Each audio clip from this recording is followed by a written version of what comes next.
Grabo por acá también. Sí. Estamos viendo un ejercicio de la primera tira. Cómo detectar los números pares y los números impares dentro de un array y sacar en otro array el resultado de pares o el resultado de impares. Okay. Hago una aclaración, así ya queda. El tema de los arrays nativos, que se hizo array estáticos, arrays fijos que se arman con el código, son muy, como le dice su palabra, son muy fijos, son muy estáticos, no tienen mucha posibilidad de cambio. Entonces, lo más simple es hacer un array de salida que tenga la misma cantidad de posiciones que el array de entrada. Eso es lo más seguro. Claro. ¿Sí? Entonces vos tendrías que ahí ese impar que vos tenés ahí definido, Nico, en realidad tendría que estar arriba, porque ya tendría que estar definido antes del for. Okay. ¿Sí? O poner el for abajo, como vos quieras. Ahí está bien. Y lo de abajo también, el par new int. Sí.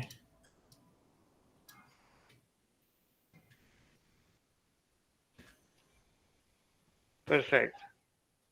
Entonces dijimos que lo que habría que hacer eran tres cosas. Uno, sacar el elemento del array de entrada. Dos, verificar que sea par. Y tres, si es par, guardarlo en el array de salida. ¿Sí? Sí. Entonces, ¿cómo sacamos un elemento? Elem. ¿A qué va a ser igual? Elem. Ahí. Y claro, ahí es el índice. Es la posición del elemento. ¿Cuál es el vector de entrada? Num. Num. Entonces haces num corchete i para poder sacar un elemento de ese array. Perfecto. Entonces ahí ya tenés el elemento que sacaste del array. Bien. Y ahora tengo que ver si es par. Claro. Puedo hacer si fuese... ¿Te acordás cómo se detecta Tengo una... un número par? Tengo una que es la que hice hoy. Conceptualmente, ¿cómo vas a detectar que es par? Y lo divido por 2 y si da 0 es par. El resto. Exactamente. Tenés que verificar que el resto sea 0. ¿Cómo se saca el resto de una división? Y lo divido por 2, ahí. Claro, en realidad tenés que, ahí a la línea 12 darle un enter al final, así lo metés adentro de todo el for. Ah, ok. Dale un par de enter ahí para tener lugar. Entonces, voy a hacer que... podrías hacer otra variable, int. No podría ser que elemento también sea que element es igual a elem sobre 2. Claro, pero elem, si lo haces así, vas a perder el valor de elem. Ok. Ok.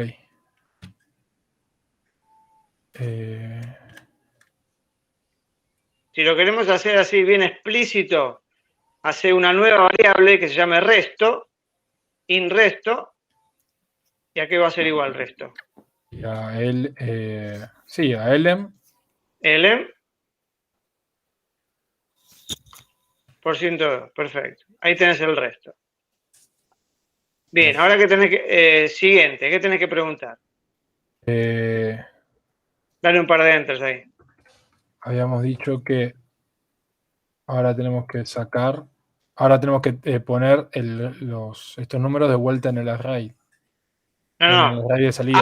Antes que tenés que preguntar. Estamos en el paso 2. Paso 1 es sacar el elemento. Paso 2, detectar si es par. Todavía eso no lo hicimos. Estamos haciendo la detección de par. Lo vamos a hacer en dos pasos. Primero sacamos el resto. ¿Y después qué tenemos que hacer con ese resto? con if. Ver si es 0 Claro. o no es 0. Pero si es 0 no es par. Si es 0 es par. Entonces, si es 0, ahí sí lo vas a agregar al array de salida. Si no es 0, no lo puedes agregar. ¿Se entiende el concepto? Sí. Si resto igual 0. Sí.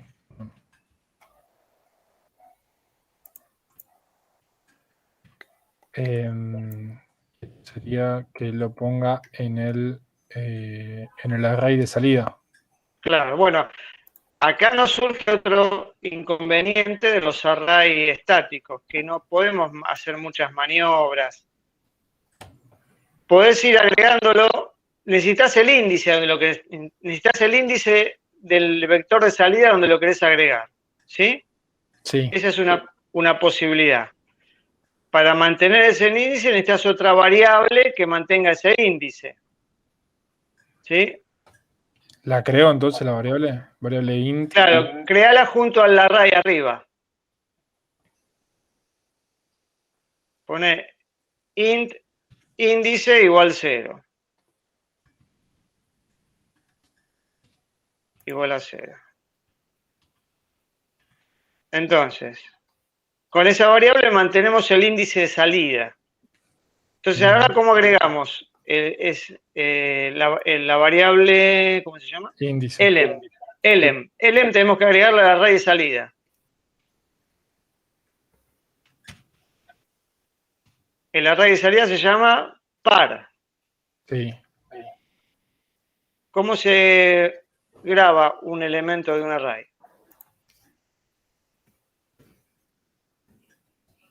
Al revés que como se lee. Par, corchete, índice, entre corchete e índice, igual a elem. Ok. ¿Se entiende eso? Eh, Si no, te lo vemos acá en el pizarrón. bueno, dale.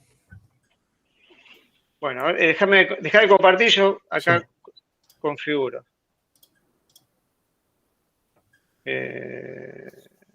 Configuración, video.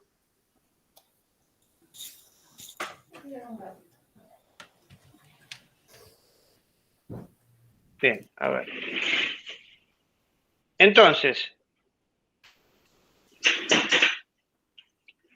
los arrays estáticos tienen sus limitaciones. No son objetos que tienen posibilidad de crecer y achicarse. Son estáticos. Entonces, ¿cómo se llama tu vector de entrada? Se llama num, ¿no? Sí. Num. Este num tiene 10 posiciones. 1, 2, 3, 4, 5, 6, 7, 8, 9, 0. ¿Sí? Ponele. Que en realidad esto está armado en una estructura así. Tenés los índices que va de 0, 1, 2 hasta 9, y acá tenés los valores. 5, 8, 7, 4, 3. O sea, estos valores que puse yo acá adentro, en realidad son los valores estos. 5, 8, 8, 7, 4, 3, 1. Son 10 valores. Entonces, si yo quiero sacar un elemento, ¿qué hago? Tengo que agarrar una variable nueva, elemento, elem, igual a num sub 3, por ejemplo. Entonces yo acá voy a obtener el elemento que va de 0, el 3. El primero es el 0, 0, 1, 2, 3. O sea, este elemento 3, elem, va a tener un 4. porque saqué el elemento 3 del vector. ¿Eso se entiende? Sí. Entonces, cuando vos recorres el vector for y int i igual a 0 y menor a 10 y más, entonces acá sacás el elemento int elem igual a num sub i. Después habíamos hecho, vamos a hacerlo todo acá arriba, así se ve más. Disculpe.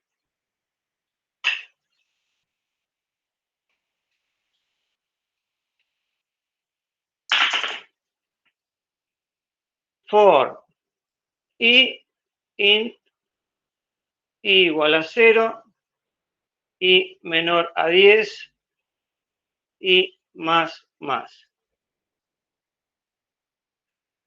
Elem int es igual a num sub i. ¿Sí? Ahí tenés el elemento.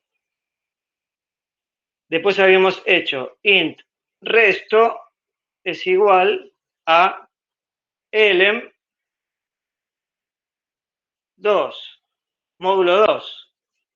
Después tenemos if resto es igual a 0, significa que es un par. Entonces, tenemos que llenar el elemento en el array de salida, que se llama par, ¿no? Se llama Sí, par. sí. Nuestro array de salida. Entonces, habíamos dicho que teníamos una variable índice que nos decía el índice del array de salida. Entonces tenemos que hacer par subíndice igual a resto. No, a elem. Elemento, sí.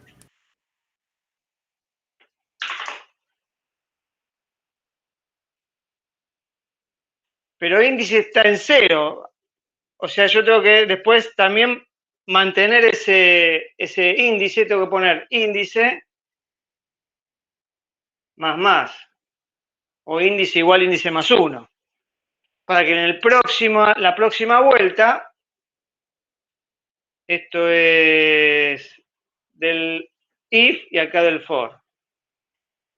Para en la próxima vuelta, este índice valga 1 y me llene el elemento. O sea, este es el elemento, el array de salida, y lo que va a hacer el primer elemento, va a meter el primer par. Después en el segundo elemento va a poner el otro par. Lo que pasa es que el array de salida tiene 10 elementos porque es fijo. Entonces todos los demás elementos están en 0. Esa es una parte no deseada de este array, que está completo. Los elementos que valen son los que vamos llenando nosotros de arriba para abajo. Eso es una limitación de este tipo de array. Pero el concepto es ese. Tiene que poner el elemento que vos sacás en el índice del array de salida. ¿Se entiende eso? Sí, sí. A ver, ahora mostrame de vuelta tu pantalla para terminarlo, el método ese.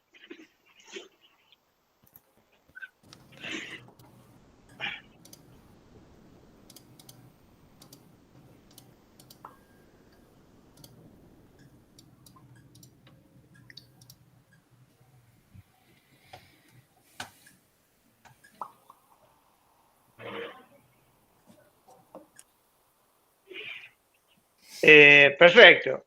Tenemos que par subíndice es igual a elem, índice más. Entonces te falta, ahí estaría completo, return,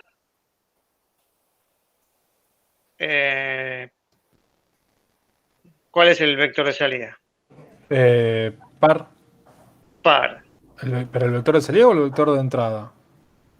No, vos ahí estás devolviendo el resultado, sería el vector de salida. Ah, perfecto.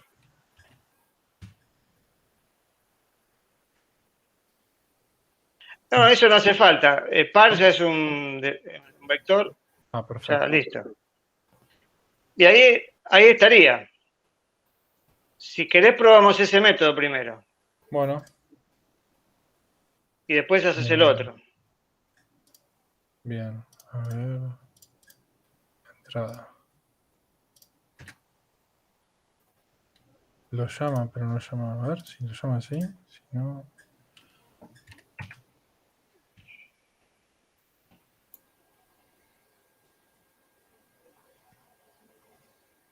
No llama. Claro, ¿ves?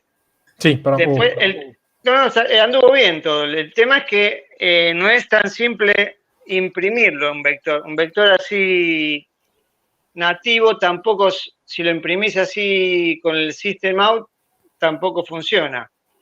Entonces, en realidad tendrías que imprimir, hacer un for para imprimirlo también. Ah, ¿sí? Claro. Okay. Para estar seguro de que funciona. Y for para imprimir. Claro, tenés que sacar el elemento del... Pero eso eso tenés que hacerlo... Está bien. Ejer 1 es... Sí. Bien.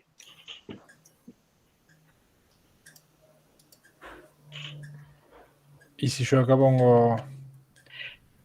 Está bien, Ejer 1, ¿qué sería? Ejercicio 101. El objeto de la clase, claro. El objeto de la clase 101, que es lo que estábamos mirando. Claro, bueno. Ejer 1 es el objeto de la clase. Ahora tenés que llamar... De Ejer 1 tenés que llamar al método que hace el trabajo. Ok.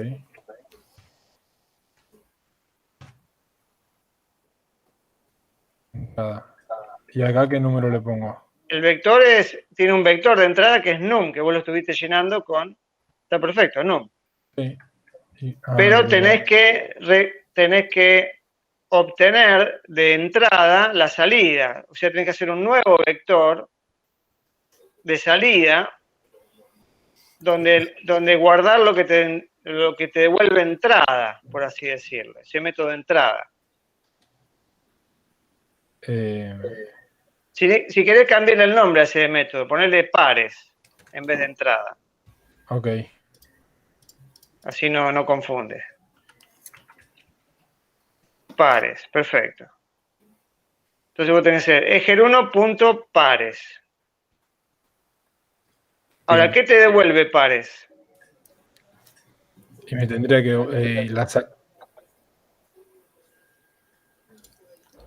y me devuelve los pares de esto. Está bien, ¿qué es? ¿Qué tipo de objeto es? ¿Qué es lo que te devuelve?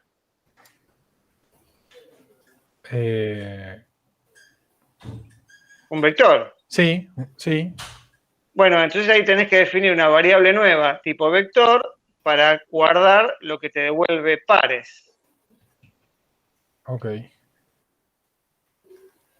No sé, de devolución, qué sé yo. Dev, sí. Igual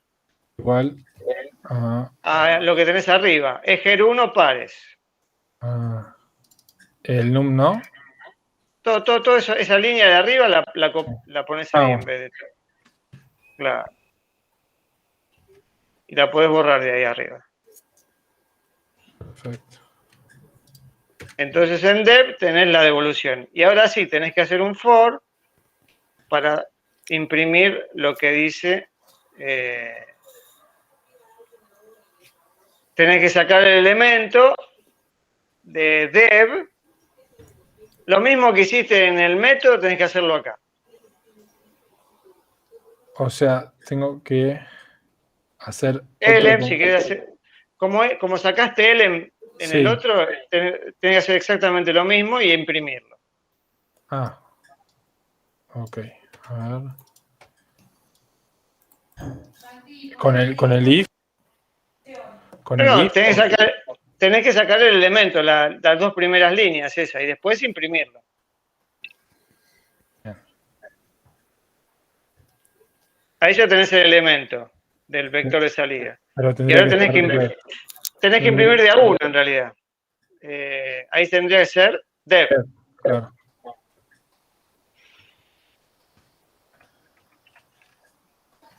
Y acá se pone dev. No, elem. Ok. El problema es que no lo puedes imprimir a dev en forma directa. Recibo dentro del for. Sí. Y ahora tenés que cerrar el for con la llavecita. Pero el system el software tiene que estar adentro del for. Y sí, porque vos a medida que vas sacando un elemento lo vas imprimiendo. Ok. Bueno, Probalo, ¿eh?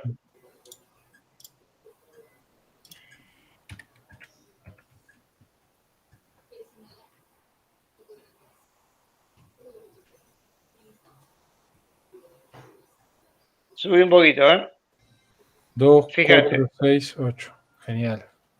Y los otros elementos te los puso en 0, porque están los elementos del array, pero quedaron en 0. Y podríamos poner un if. Podría, si elem es mayor a 0, lo imprimís, si no, no. Perfecto. Eso antes eso es antes de la impresión. Bien.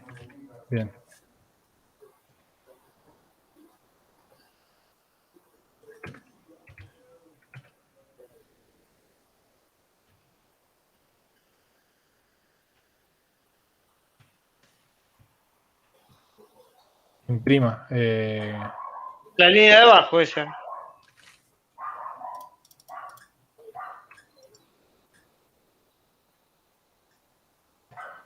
¿Nels hace falta o no? No, porque solamente vas a imprimir si es mayor a 0. Ok.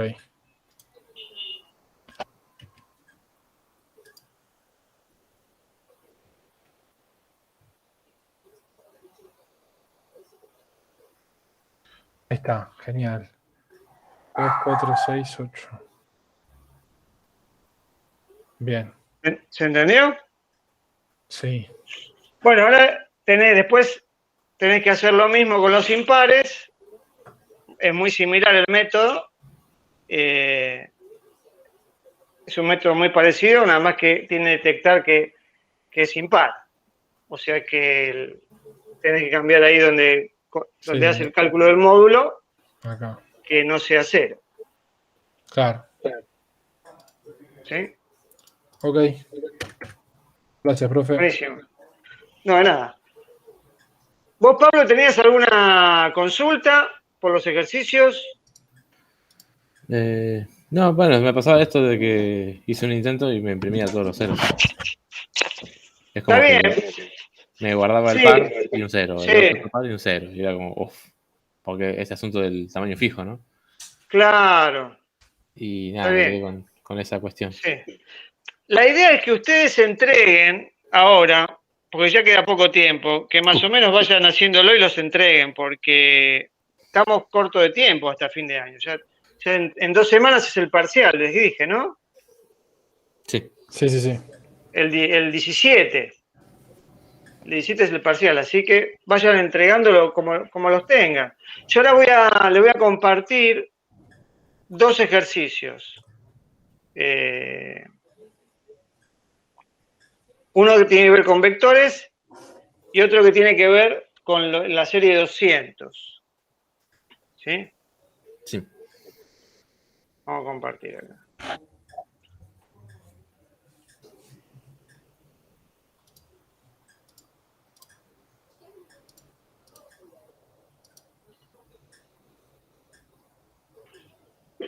Ahí estamos.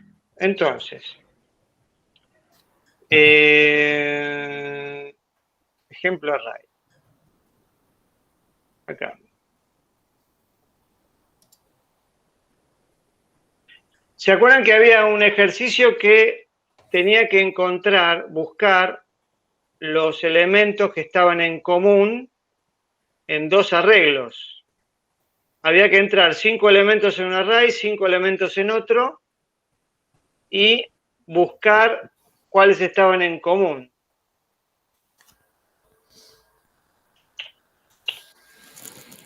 yo no voy a hacer toda la parte de entrada, pero voy a hacer el método de cómo buscar los comunes. ¿Ustedes intentaron hacer ese ejercicio? Yo no llegué a ese. Y tienen conceptualmente cómo se les imagina que pueden hacer. Tienen dos vectores. Cada uno tiene un elemento, una cantidad fija, 5 en este caso. ¿Cómo hacen para encontrar los elementos que están en común en los dos vectores? Yo haría, digamos, sin pensarlo mucho, un for, Sí, ¿sí? Que entraría primero el primer elemento del array 1, digamos. sí, Y ahí mismo anidaría otro for que itere por los 5 elementos del segundo array. del O sea, segundo. en la primera vuelta del for, del primer for, el segundo for que está anidado iteraría por los 5. Y si lo encuentra, bueno, hago un flag o algún true o alguna cosa booleana como para decir acá hay uno. Y de ahí, cuando termino los 5 del segundo for, el for principal entraría en el segundo elemento y así con los 5 de vuelta. Está bien. Usaría como 2 for anidados. ¿Se entiende eso, Nicolás? Sí, sí. Ahora lo vemos en el código igual. Pero igual, en el momento de encontrar un elemento, habría que guardarlo en el elemento de salida. Sí. ¿Sí? Eso lo vamos a ver. Fíjense. Busca comunes. Vamos a hacer más fácil así. O más parecido al ejercicio real. Esto lo va a llamar demo array, que es esta clase. Busca comunes. Yo voy a poner estos vectores acá. Estos vectores equivalen a las entradas que la persona entra por teclado, ¿sí? Entonces le entrega los dos vectores, ¿sí? Que es este método busca comunes. Pero voy cerrando acá cosas que no van.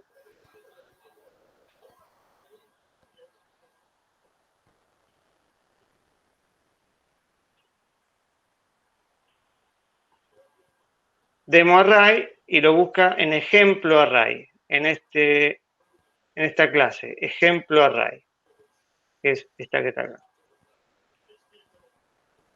Y acá, estos vectores los comentamos y estos los usamos como entrada. Int, caso 1, int, caso 2. ¿Sí? Entonces lo que hice fue simular la entrada de la información en vez de entrarla por consola, la entramos acá en forma manual.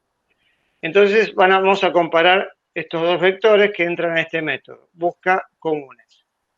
Entra el vector caso 1 y el vector caso 2.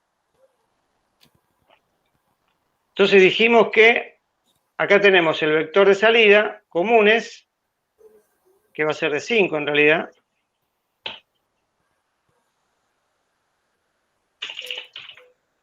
Y la entrada, caso 1 y caso 2. Entonces, íbamos a hacer un for. Primero por caso 1, por ejemplo. For int i igual a 0. Esto era punto y coma. Y menor a 5. Y más. Entonces, tenemos que sacar un elemento del primer array. Int L1 es igual a caso 1 sub i.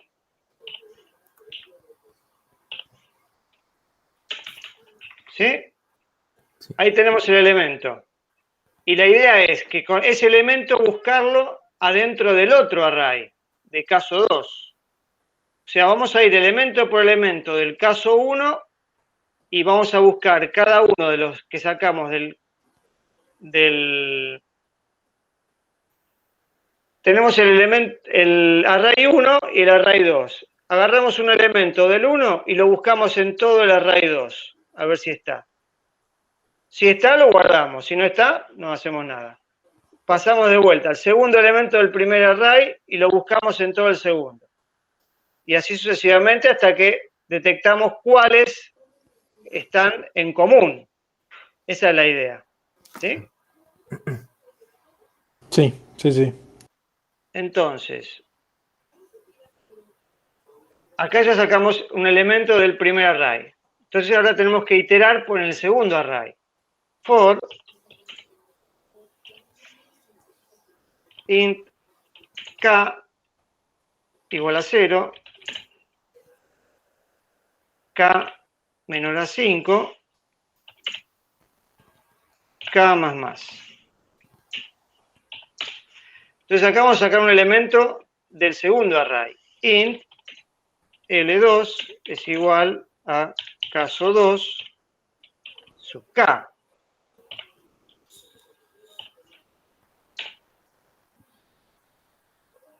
Acá ya tengo los dos elementos. Uno del array 1 y otro del array 2. Y acá los voy a comparar. If L1 es igual a L2, es lo que me interesa, y acá tengo que guardarlos en comunes. Comunes, y acá me estaría faltando la famosa variable índice, es igual, acá puedo poner L1 o L2, cualquiera porque son iguales. Y acá me estaría faltando la variable índice igual a 0.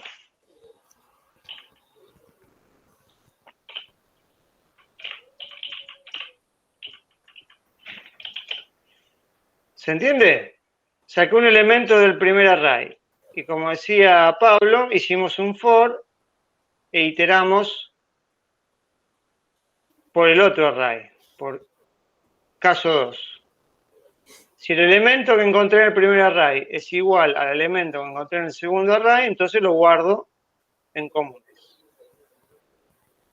Y acá, si queremos, por un tema de seguridad, porque puede haber elementos duplicados tal vez en el propio array 1, en el propio array 2, en el 2 más que nada, le ponemos un break y listo, porque ya que una vez que lo encontramos ya no hace falta buscar más. Entonces ponemos un break para que salga de este for y siga buscando elementos en el primer for. ¿Sí? Sí. Entonces, vamos a correrlo. Acá tenemos algunos en común. El 4 está en común, el 5 y el 6. Fíjese que está en distinta posición, pero los va a encontrar. Debería encontrarlos igual.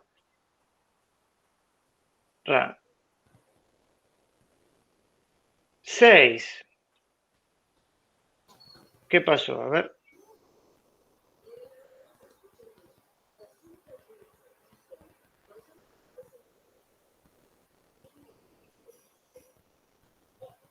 Ah, esto está incompleto.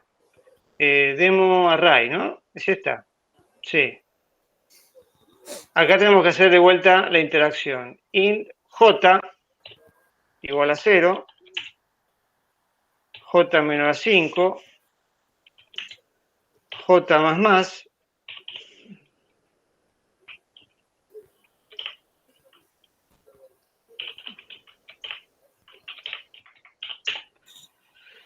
int resu es igual a resultado sub j. Y acá imprimimos resu.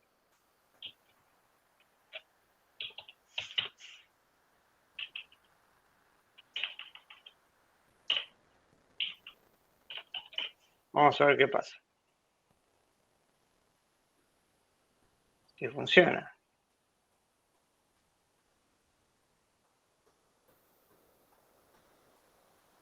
No está funcionando. ¿Qué pasa? Caso 1, 2, 4, 2, 3, 4, 5, 6. 6, 4, 5, 6. Vamos a ver. Busca comunes.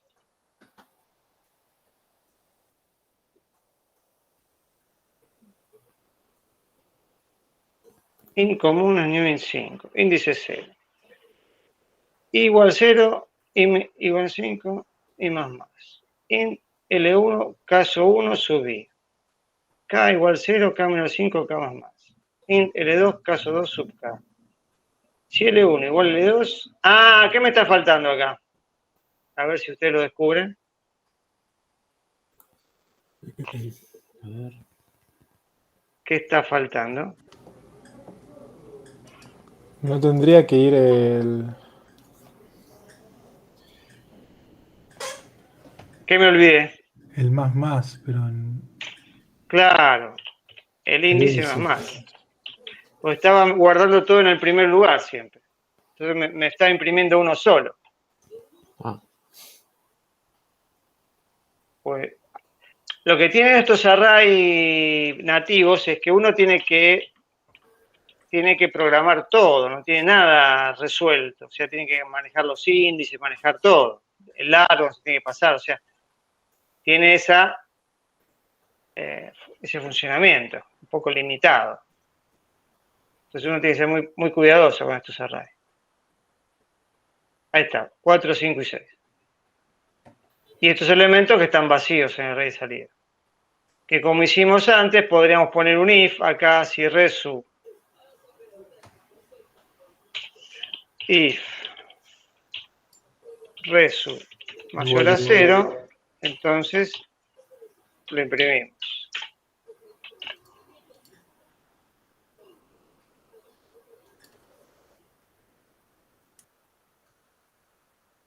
Y ahí sale 4, 5 y 6.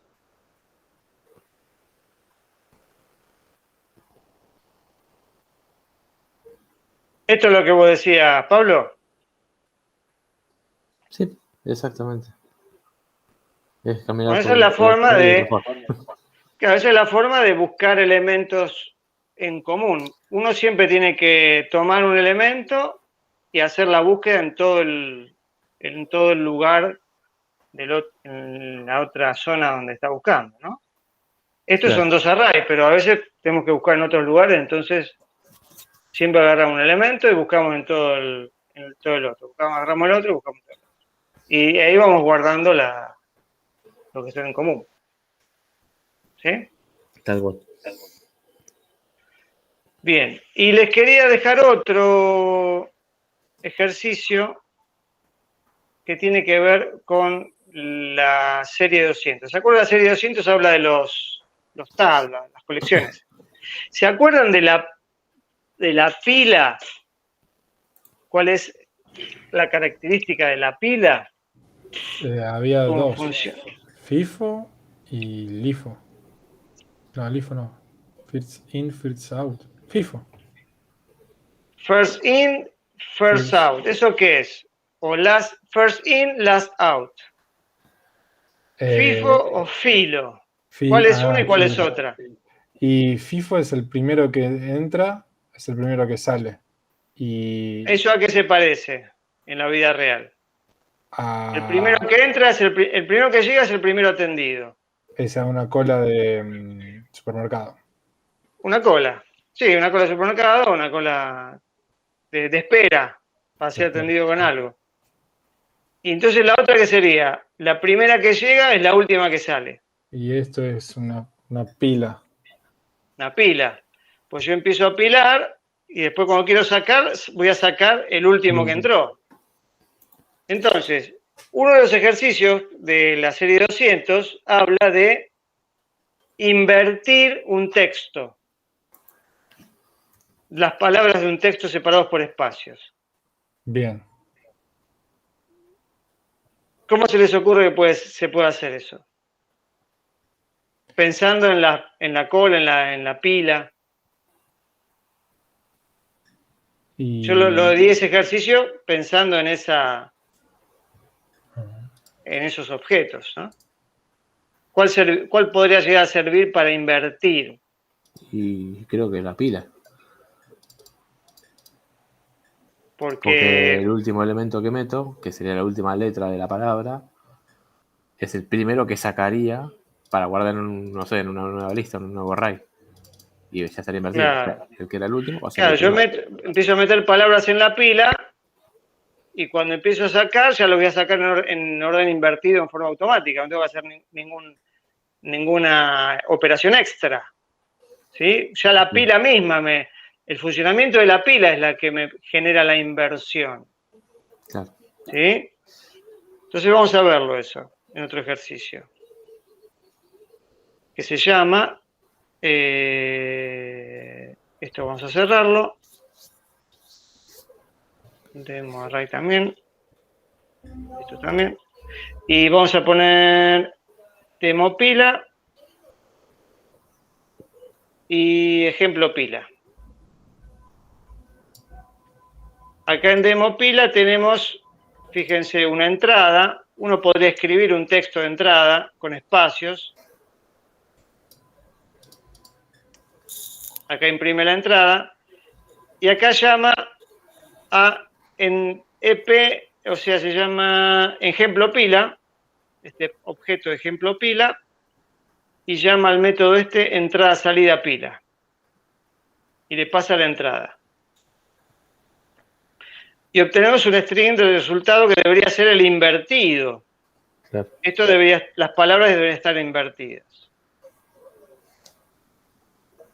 Entonces, vamos a usar el objeto ya que en Java tenemos, no vamos a programar nosotros. Podríamos programar una pila a pulmón, pero un poco extemporáneo sería programarse una pila a pulmón hoy día. Entonces usamos el objeto pila que ya existe, stack, st, es igual a new stack. Y acá me dice que no lo conoces, es import Java util stack. 2 puntos. Si lo queremos hacer un poquito más estricto, podemos acá, ¿se acuerdan que teníamos los genéricos? Que sea un stack de string.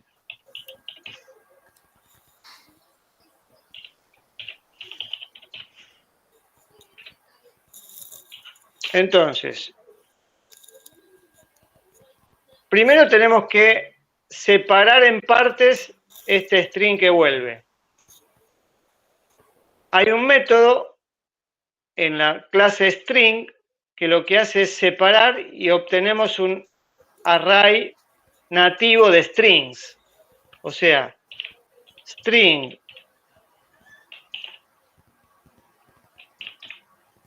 partes es igual a param1.split. Y acá le decimos qué carácter va a usar para dividir. Va a usar el espacio. ¿Se entiende esto? Esto agarra el contenido de param1, que es un string, y va buscando los espacios. A medida que va encontrando espacios, va generando partes de un array. ¿Para eso sirve el split? Así funciona el split.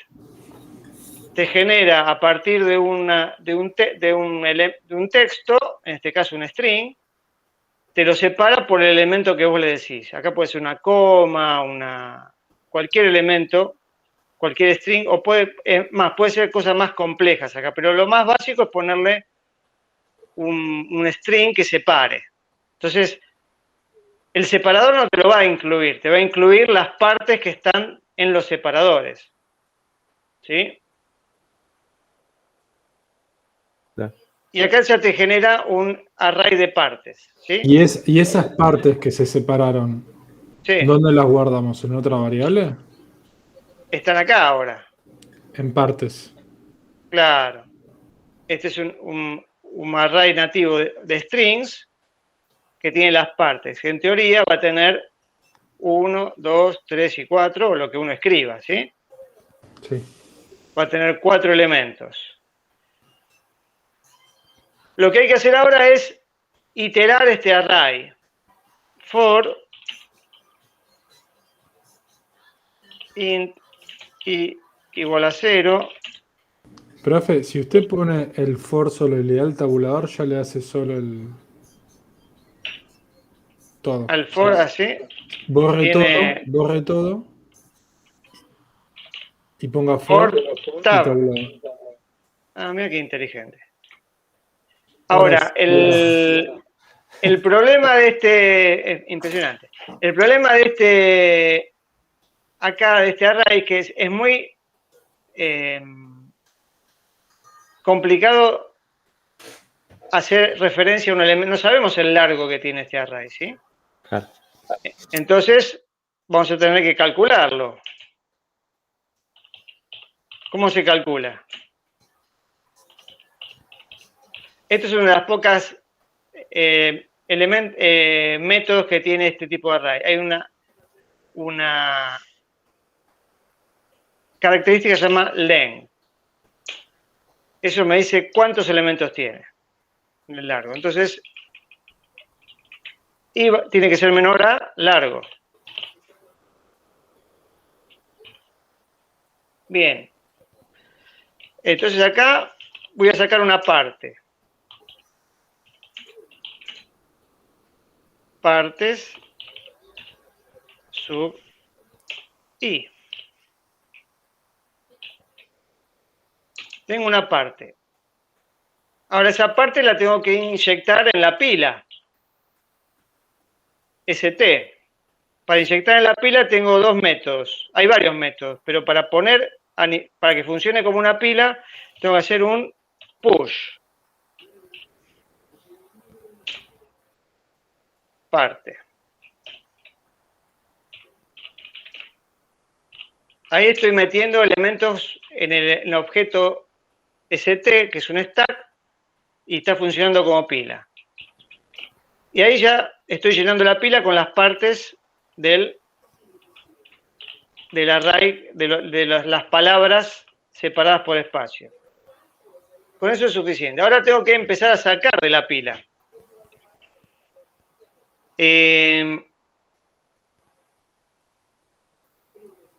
Para hacer eso, una forma sencilla es hacerlo de vuelta un for. O sea, tenemos que hacer tantas extracciones como hicimos tantas entradas.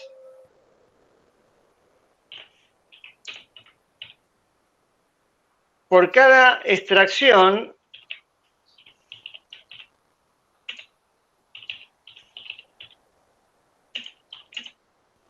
st.pop es el método que saca un elemento de la pila. Ahí ya sacamos una parte de la pila que sería la última que entró antes. Entonces, con esto vamos a armar una salida. Acá les voy a enseñar un objeto que también se usa bastante en Java, que se llama, cuando tenemos que armar strings un poco más complejos, hay un objeto de ayuda que se llama String Builder. Se ve new. Si no, teníamos que hacer un string e ir sumándole todos los strings, ¿sí? Eso es una posibilidad, pero también, ya que estamos, les enseño este objeto String Builder. Y este String Builder tiene varios métodos. Uno es append. .append. Parte. Parte X. ¿Sí? Y ya que está, para que quede bien la salida, le vamos a appendar también un espacio. Así la salida está separada por espacios. Y acá tenemos una variable que se llama sale, que es la salida.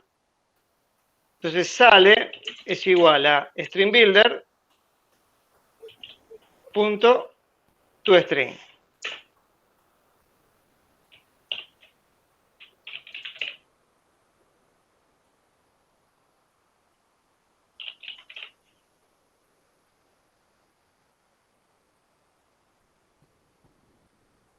¿Se entendió? Entonces, con el método push vamos metiendo las partes en la pila. Y con el método pop vamos sacando elementos de la pila. Y en forma automática esto va a quedar invertido. Si hacemos una prueba, input 1, 2, 3, 4. Output 4, 3, 2, 1.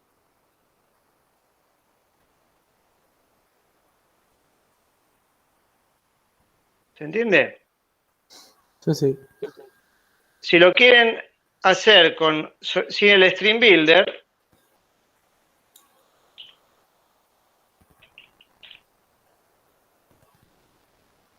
lo hacemos solamente con un string, con sale, por ejemplo, ¿no? Profe, ¿puede repetir lo que acaba de poner? ¿A dónde fue para comentar todo? Ah, acá. Source toggle. Ah, genial. No sé si lo des en castellano o en inglés. Toggle es cambiar. Te sirve para comentar y también te sirve para descomentar. O sea, cambia el estado del comentario. Source toggle. Perfecto. Gracias. Entonces, acá tenemos que no usamos el string builder y acá lo hacemos más a la antigua. Sale es igual a sale más parte X. Y acá sale es igual a sale más un espacio.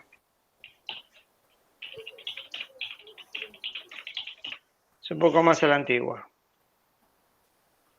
Menos objetoso esto. Entonces, si corremos esto, lo mismo. 4, 3, 2, 1.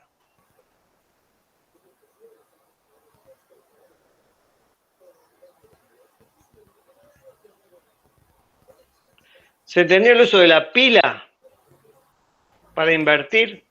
Sí, sí. Perfecto. Bien. Bueno, yo les quería dejar aparte un temita más teórico, ¿sí? Que tiene que ver con un par de temas que quedaron pendientes de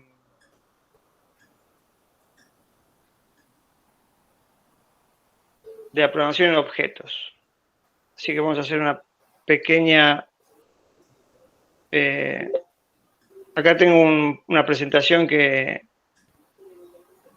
estoy reutilizando de otra universidad, que agarré una parte nada más. ¿Se acuerdan que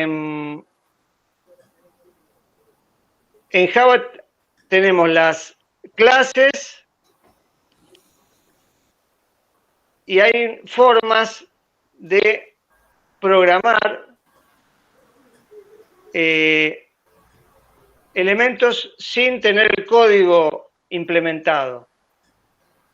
Hay básicamente dos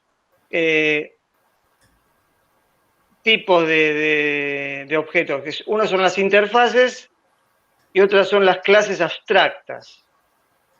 Vamos a ver un poquito rápidamente eso.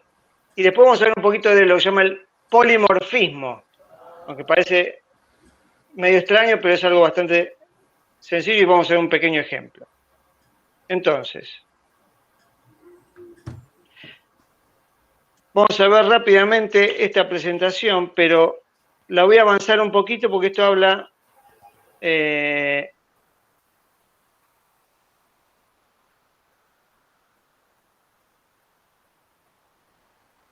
No, esto lo vamos a ver un poquito rápidamente. Las interfaces. Las interfaces es una clase especial que solo contiene una definición de métodos. Ven, acá está diciendo en la segunda línea. O sea, nosotros definimos, en vez de hacer la palabrita class, cuando definimos una clase, usamos la palabrita interface en inglés. Y lo único que va a tener esa clase son los métodos, el nombre de los métodos. Y qué, o sea, todo lo que se llama la firma del método. ¿Qué significa? ¿Qué es la firma del método? Vamos a ver acá un ejemplo que estuvimos viendo recién. La firma del método sería esto, que va a devolver un string y va a entrar un parámetro.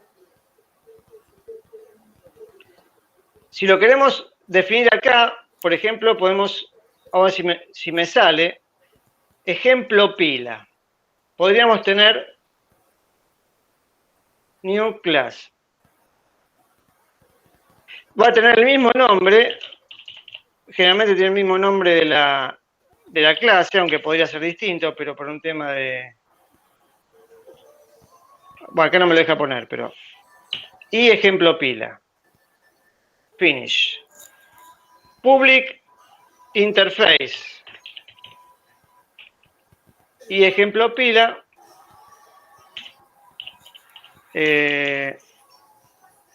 Y acá tenemos la definición del método, de ejemplo pila, por ejemplo.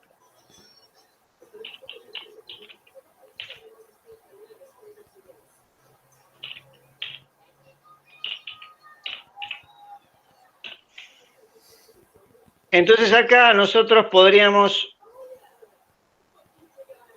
en demo pila, podríamos poner y ejemplo pila.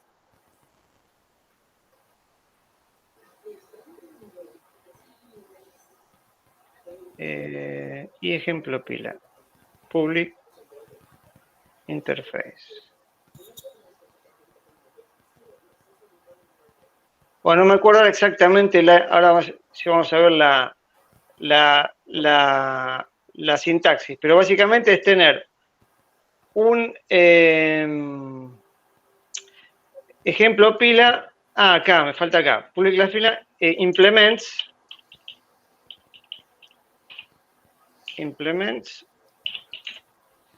y ejemplo pila. A ver si funciona así.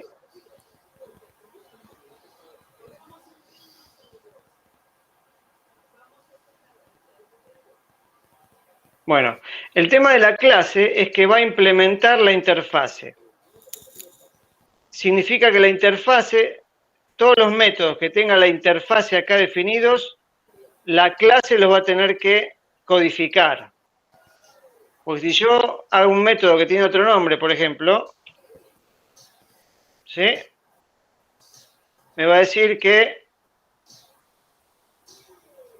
me dice que no está escribiendo el método entrada-salida pila, que está en la interfase. ¿Sí? El tema de la interfase, ¿para qué sirve? Porque yo antes de programar una clase, yo podría tener solamente la interfase con todos los métodos. Y este código todavía no esté construido, porque tarda tiempo en construirse. Pero yo le puedo dar una interfase a una persona que está programando, que va a usar mi clase, y con la interfase ya sabe los métodos que va a tener y qué parámetros tiene de entrada, de salida y de entrada, ¿sí? Esa es una de las ventajas de la interfase.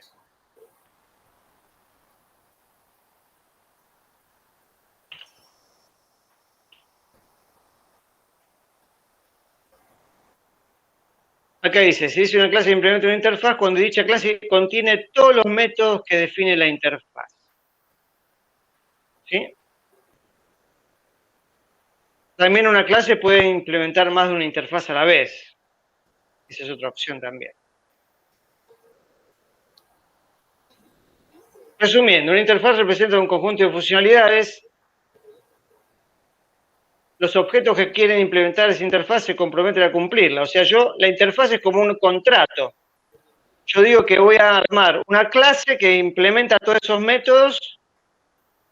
Yo no sé lo que hacen internamente esos métodos, pero yo sé que esos métodos, yo le voy a entregar un cierto tipo de dato y el método va a calcular y me va a devolver un resultado. ¿Sí?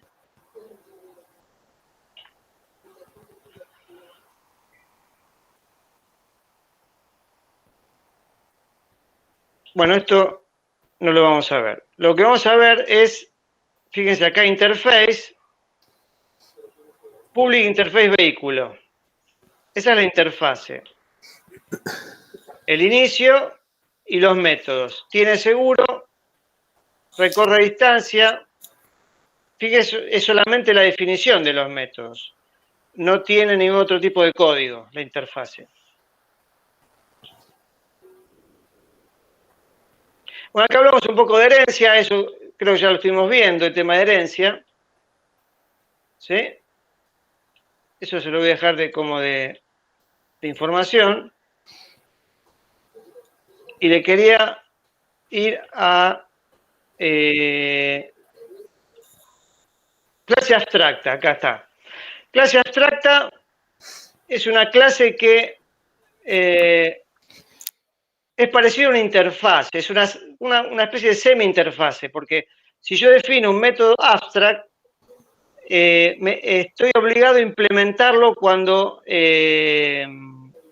lo heredo. O sea, yo tengo una clase padre y una clase hija, y la clase padre tiene un método abstract. La clase hija está obligada a implementar este método, como dice acá. Esto obliga a las clases hijas a implementar ese método. Por ejemplo, vehículo motor, repostar. Este método public abstract void repostar. Se le agrega la palabrita abstract. Y también puede haber una clase abstract. ¿Sí? Si tiene un método abstract, la clase también pasa a ser abstract.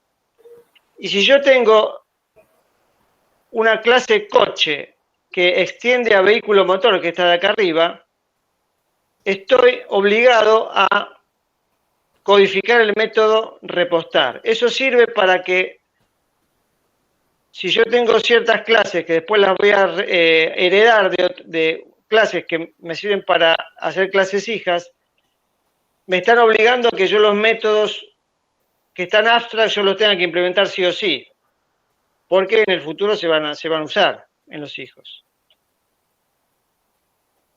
¿Sí? Eso lo llamo una clase abstracta. Y después pasamos a lo que se llama el polimorfismo. El polimorfismo tiene que ver con el tipo con la herencia también, porque las clases padres van heredando a los hijos con sus características. Pero puede ser que haya comportamientos de los distintos hijos de la clase padre que sean, o sea, que tengan el mismo nombre. Por ejemplo, moverse, un ser vivo. Un ser vivo, lo que puede ser un perro, una serpiente, un pez, un ave. Si yo de la clase ser vivo heredo distintos tipos de seres vivos y le tengo que implementar el método moverse, cada uno de esos hijos, el método moverse lo va a hacer distinto, ¿sí? El perro camina, la serpiente se arrastra, el ave salta o vuela y el pez se mueve en el agua, nada. O sea, es el mismo movimiento que hacen los distintos seres vivos, lo hacen distinto. Entonces yo ese método moverse voy a tener que implementarlo para cada uno de esos hijos. Ahora, ¿qué me permite el polimorfismo? El polimorfismo me permite llamar desde la clase padre a esos distintos hijos de la misma forma. Polimorfismo significa muchas formas. O sea, aunque tenga muchas formas de hijos, yo la acción la llamo de la misma forma. ¿Sí? Bueno, acá habla un poco del casteo. Y acá tenemos un resumen. El polimorfismo se realiza en tiempo de ejecución. O sea, esto es toda una característica que se las dejo, que el polimorfismo sirve para tener las clases no compiladas en forma estática, sino que funcionan en forma dinámica en el momento de que se ejecutan las clases. Los programas que vimos hasta ahora, esos programas se compilan y quedan fijos para correr. En cambio, con el polimorfismo, esas relaciones entre las clases no quedan fijas, sino se generan en el momento de que el programa corre. ¿Sí? Entonces eso da mucho más versatilidad. En cada lenguaje en particular tiene distintas formas de implementar ese polimorfismo, pero la idea es esa. La idea es que de un padre que hereda muchos hijos, puedo llamar el mismo método con el mismo nombre a cada hijo, y cada hijo va a implementar su comportamiento en forma distinta. Eso básicamente es el polimorfismo. Tenía acá un pequeño proyecto que me demuestra el polimorfismo, que se llama demo... ¿dónde estamos?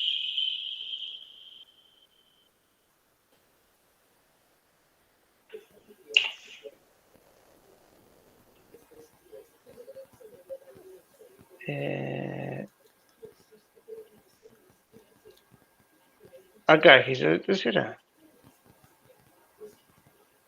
Esperen que encuentro dónde lo hice. Acá, demo poly, acá está. Entonces tenemos, fíjense, una clase se llama vehículo 2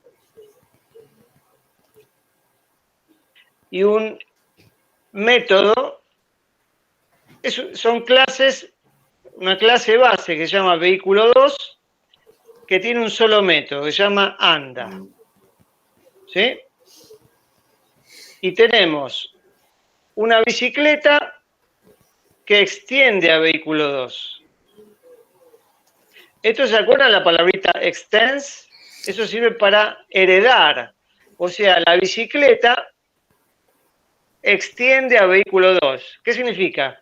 Que la bicicleta es un vehículo, pero lo va a extender, la va a hacer más, con más características o características específicas de bicicleta. Fíjese que acá el anda, la bicicleta lo demuestra de esta forma, pedaleando. Acá tenemos el coche, que el anda lo demuestra acelerando. Entonces tenemos el vehículo 2, que también lo demuestra andando, pero la bicicleta y el coche lo demuestran distinto, el andar. Uno es pedaleando y el otro es acelerando. Entonces acá tenemos un pequeño menú. Vamos a cerrar todo y abrimos esto, Demo Poly. Es un pequeño menú, lo que hace es generar un tipo de objeto por cada opción de menú que yo elijo. Y fíjense que cuando hago un nuevo, por ejemplo, un nuevo coche, a ver, ¿cómo era esto?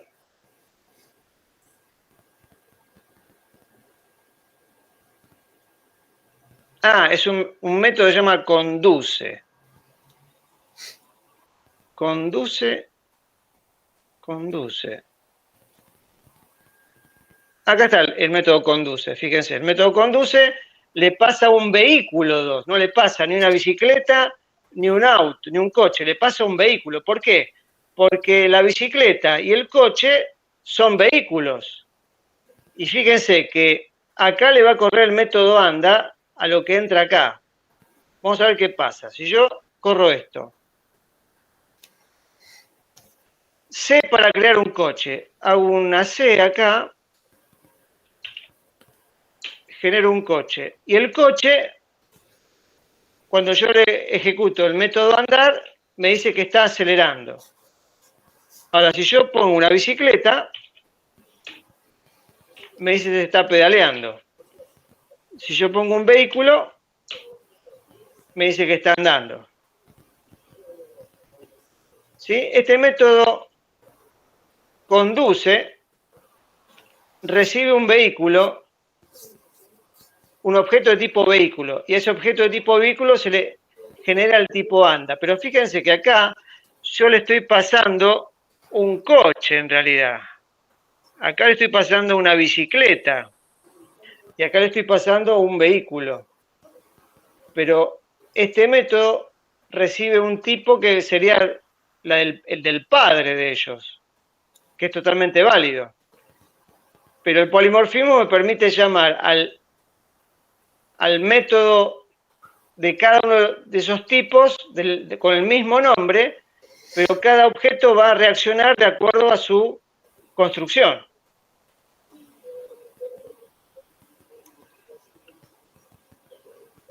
¿Se entiende la idea del polimorfismo? Para que sí, uno de los usos. Hay otro tipo de polimorfismos, pero ese es el más común. Sí. Sí. Si tenemos distintos objetos que heredan de uno mismo, yo puedo llamar a todos esos objetos un método, el mismo método con el mismo nombre, y cada uno de esos objetos va a reaccionar de acuerdo a lo que tiene programado. O sea, el código mío, del punto de vista de la llamada, es mucho más simple. Claro. Por ejemplo, en un sistema de dibujo, yo tengo distintas figuras geométricas y tengo un array de figuras con su posición y todo. Cuando yo le digo, no sé, aumentar 10%, yo no tengo que ir un método específico por cada figura de aumentar triángulo, aumentar cuadrado, aumentar rombo, aumentar X, no. Hay un aumentar que yo lo programo en cada hijo que hereda de figura, entonces yo hago una recorrida de todas las figuras y le corro el mismo método, que es aumentar. Y todas las figuras van a responder con su aumentar. Como en este caso, en este ejemplo que vimos, que respondieron con el andar, cada uno. Esa es la idea del polimorfismo. O sea, vimos rápidamente, más que se lo dejo como teórico esto, tal vez para alguna preguntita en el parcial puede caer de esto. Interfase, clase abstracta y polimorfismo. ¿Sí? Tienen esto también, si lo quieren ampliar, lo tienen en un capítulo del libro que está en la bibliografía. Acá se los muestro. Si ustedes buscan por polimorfismo en el PDF de la bibliografía, control F, polimorfismo. Acá tienen clase 121, capítulo 4, es la parte de polimorfismo. Tiene la parte de interfaces, métodos abstractos, clases abstractas, acá lo tienen mucho más ampliado. Herencia, ¿sí? Y más adelante tienen la parte de polimorfismo. Capítulo 4 de la bibliografía. Esperen que vemos el índice acá. Si lo quieren ampliar, acá polimorfismo, ventaja del polimorfismo, tienen las clases abstractas, ¿sí?